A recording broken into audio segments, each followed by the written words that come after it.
Hi, everyone. This is Dr. Maria. You're listening to the Energy of Money podcast. Thank you for being here. Today, we're going to be looking at something that has to do with you and your money story, your story around money. In my work with people, when we look at our relationship with money, and remember, you do have a relationship with money, you're going to discover it after we look at something having to do with your money story. People are surprised where some of their attitudes and worries and questions and, thoughts about money have come from. So I wanted to give you a chance to look at this yourself. Okay. In order to do this, though, I ask that you have some pencil, piece of paper near to hand so you can, copy down these questions, or you can listen to this again because I'm going to be giving you some questions that serve to spark your thoughts, your memory when it comes to money. For example, when was the first time you ever heard about money? Where were you? Do you remember possibly how old you were? Who was there? Your mother, your father, aunt, your uncle. And so get ready to look at some of these questions. And let me give you a hint. There may be a couple questions that you'll hear yourself saying, I don't need to answer that one, or that one is boring, or maybe let me put it off till later. Those may be the exact questions that you need to look at to wake up to your relationship with money and your money story. So, are you ready? Good. The questions I'm going to ask, don't use just these. Seriously, there may be some questions I don't ask that you hope I wouldn't ask. And those are some of the immediate questions for you to start asking. I mean, you see, listen, the thing that we don't want to look at holds a secret for us about an attitude we might have about money, or a doubt or a worry, which that question sparks. But when you are willing to answer the question you don't want to ask or answer, you'll find a nugget of gold underneath. Really, you'll have an aha. Look at this. And that is the beginning of a money breakthrough. Because we want to be as aware as possible of our relationship with this energy. And make no mistake, money is a form of energy. Now, some of you who've been listening to me for a while, you've heard me say it over and over and over again. But really, it bears repeated 100 times that money is one of 6 forms of energy that we're here to work with in life. There's the energy of money. There's the energy of time, the energy of physical vitality, the energy of creativity, the energy of enjoyment, and the energy of relationship. And of all these energies, the one that seems to rule the roost, as we would say, is the energy of money. So without further ado, I'm going to read some of these. And when you were born, what were your family's financial circumstances? As much as you can recreate them. Okay. When did you first learn about money? I said, was it from your father or your mother? And how old were you? And what were the circumstances? Did you have an allowance? And how did you get that allowance? Was it in order to do some chores you got the allowance, or was it just given to you every week without having to do anything? When was the first time you started to save money? Did you have a little piggy bank or something, or some sort of a toy that you could fill full of little coins or, really when you're a kid. And what was the first thing you ever bought that you can remember with money that you saved? Aren't these great questions? Really, just think about some of this. It just goes to the center of our money story. Do you remember your first paycheck? And what were you doing when you got your first paycheck? I don't mean first pay for mowing someone's lawn. I'm talking about a paycheck. Think about it. Do you remember ever losing money? Oh boy. What were the circumstances? What happened? Yes, I bet you never thought you'd live through it. Yes, but you did. You're listening to me. All's well, you know? Did you ever dream of having a particular job or career? And obviously, in order to earn money, what were your first dreams? I'm going to tell you a secret, okay? My first dream when I was a little kid, I wanted to be the first woman psychiatrist on the moon. Isn't that something? Now, many, many, many years later, I'm a woman psychologist here in Sacramento. And I won't say any more about analogies between Sacramento and the moon, but I leave it to your imagination. So if your relationship with money were a personal relationship, how would you describe it? Is it something you fear, love, hate? Is it a partnership? Your relationship with money? Is it, a supportive relationship? Look and see. How do you relate to people who have more money than you? How do you relate to people who have less money? Now, look, in filling out your money autobiography, you don't have to show it to anybody. You really don't. This is just you looking at your relationship with money. And so really, how do you relate to people who have more money or less money? Do you recall your mother's or father's relationship with money? What was it like? Maybe you remember both your mom's and your dad's relationship with money. Or if you didn't live with your mother or father, a major caregiver. Maybe you were brought up by your grandma or by an aunt. In either case, the major caretakers for you. What was their relationship with money like? And how did their relationship with money affect you? What did they instill in you? Look at your emotional reactions. Look at what you've been doing with money throughout your life, and maybe how that has been influenced by their relationship with money. Let's see. Have you ever accomplished an important task or project involving money? What was it? Was there a time when you tried, but you didn't accomplish something important regarding money?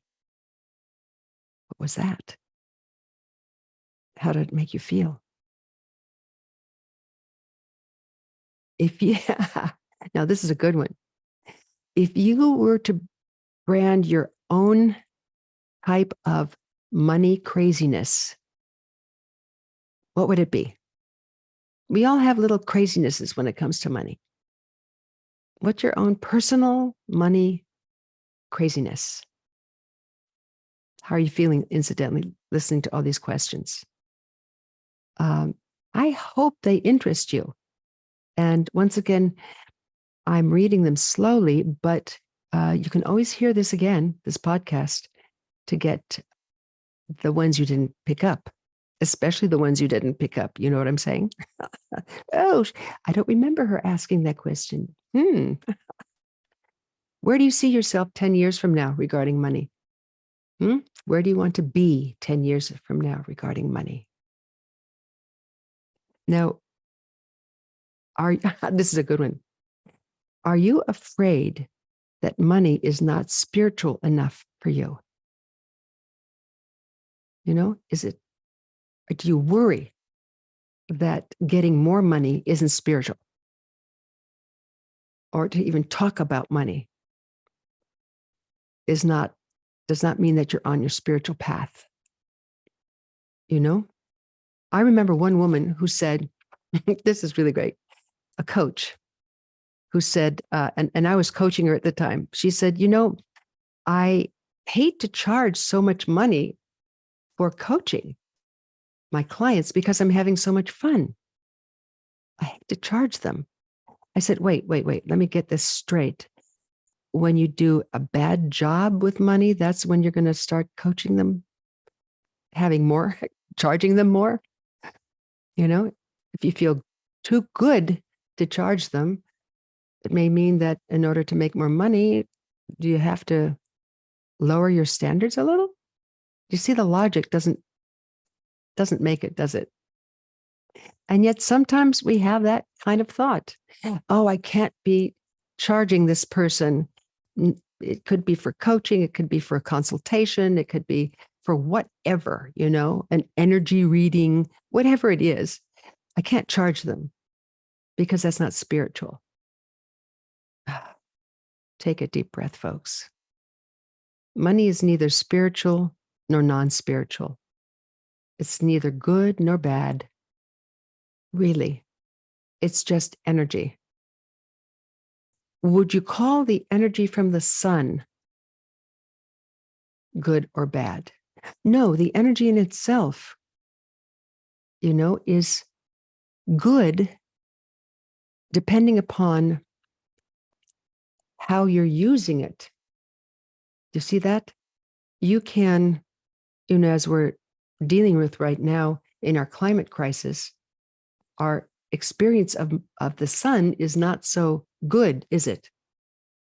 But when we're looking at solar energy, it's great. So how would you characterize your relationship with money? What do you spend money on? And what do you not spend money on? And here's another question. Is there an issue or circumstance regarding money and another person that you need to clean up? Maybe you overcharged them. Maybe you undercharged them. Maybe you borrowed money from them and haven't paid it back yet. Maybe you've loaned them money and it's long past due for you to have that money paid back to you. So take a look at that as well. Anything that's, does not feel good because it's incomplete one way or the other. There was a guy who told me after doing this money autobiography, he said, it was a good thing I did this because it surfaced a lot of stuff, including that last item you just mentioned. And I was wondering, why is it that I'm having a big problem asking a bank for a line of credit for my business? And he said, I finally discovered what it was. I owed money to a cousin for he said it was for his education. It was $20,000 and I hadn't begun paying him back.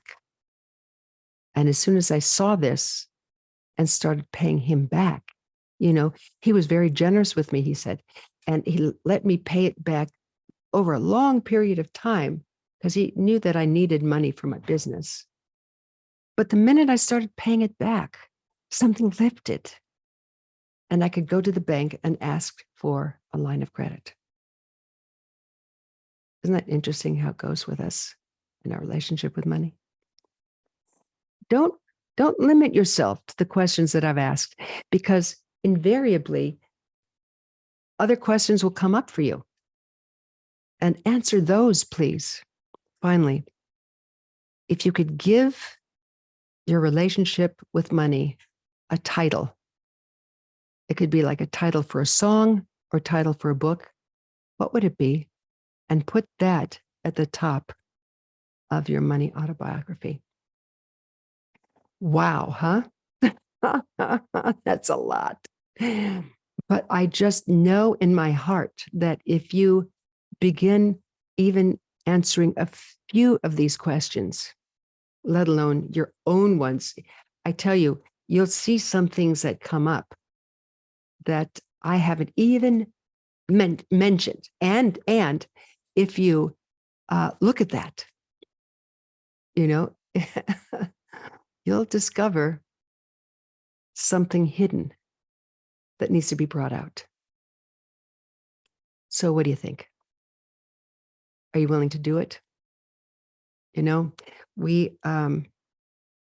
It's so important for us to wake up with our relationship with money. Isn't it?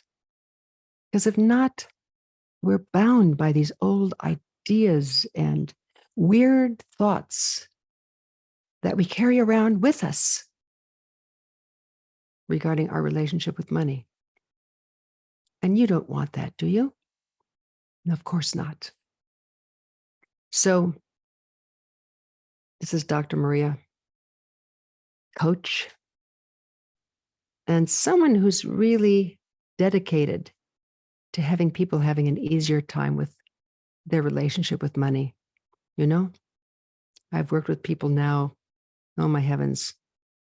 I did a count the other day, and having to do with money specifically, it's been 35 years. And before that, for 15 years, I was a licensed clinical psychologist, but didn't really think about people in their relationship with money till about 35 years ago. So please do the work. I promise you, things will lighten up for you. You can always let me know. You can always join me at marianemeth.com and leave me notes. I love to read them, and I've been getting a lot of them lately. You might want to sign up, if you haven't already, for my newsletter, because every week I write one. And this week, the newsletter will echo a lot of what we're talking about today. I'm going to actually put some of those questions in my newsletter. So that's another reason to subscribe to my newsletter, because you will see all those questions, the ones that you've conveniently left out. So this is Dr. Maria saying goodbye for now. And I really look forward to speaking with you again. Okay? Be well.